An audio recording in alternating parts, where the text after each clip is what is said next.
The story of the Gita is the story of Indian civilization itself.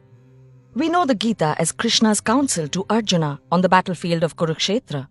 But was it Krishna who created it? Or was it poet Vedvyas who was speaking the truth of the universe through Krishna? Does Sanjaya, who told blind King Dhritarashtra all that he saw happening in a faraway battlefield, deserve any less credit?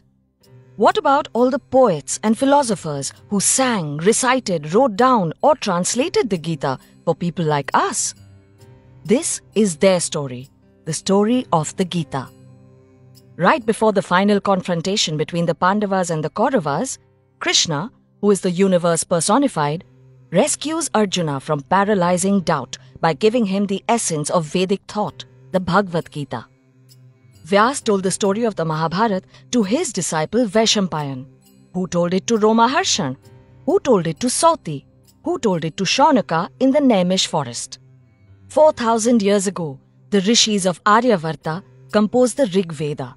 In it, they praised the sun, the moon, and the planets. They paid homage to the forces that hold the universe together. In the centuries that followed, the Yajurveda spoke of rituals with which mortals might call upon the gods and praise them. After that, the Upanishads shifted the focus from the celestial to the human.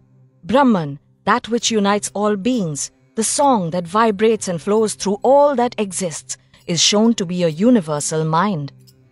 Over centuries, after much debate and disagreement between monks, the Vedanta came to the people at last. The Puranas and the Ramayana and the Mahabharata were written down in Brahmi script for the first time ever. When religions of the book arrived in the subcontinent for the first time, Vedic ideas began to be retold in regional languages and scripts.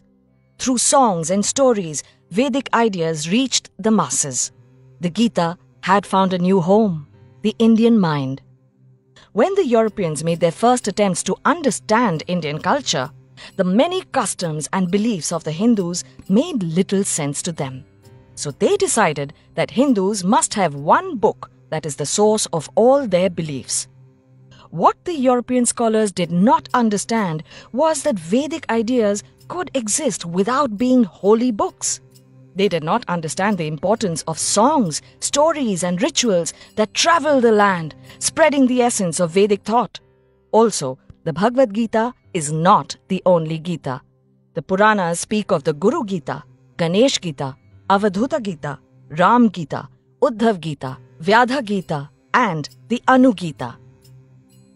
Around the time when the Roman Empire was rising in the Mediterranean, the Mahabharata was being written down in India. In a few centuries, it went from being a short tale called Jaya to being a mighty epic of 100,000 verses. And at its heart, there was the Bhagavad Gita, a book that has been called God's gift to Arjuna. Philosopher Adi Shankara saw in Gita the oneness of divinity and humanity. Ramanuj and Madhav found in the Gita the difference between the human and the divine. In the 20th century, Mohandas Gandhi, Lokmanya Tilak, and Bhimrao Ambedkar all found different meanings in the Gita. Across the seas, Huxley, Oppenheimer, and even Hitler found their hearts reflected in the Gita. There are as many avatars of the Gita as there are minds that it has touched. While it has lived for long and meant many things to many people, the Gita's message remains as simple as it was when the rishis first contemplated the Vedas. Our world is one of infinite variety and change. Life does not last, neither does death. We see the world as we are. We create meaning by giving shape to emptiness and by creating boundaries to contain the infinite. We create friends and enemies. We create right and wrong. We create our own truth and we let it define us. There are 3 paths that can help us find our way in this world. Karma Yoga, the path of action and acceptance. Bhakti Yoga, the path of devotion and surrender. And Jnana Yoga, the path of knowledge and understanding. When we understand the other person, we understand the universe. That is and has always been the way the world works. Inspired by Devdutt Pattanayak's writings.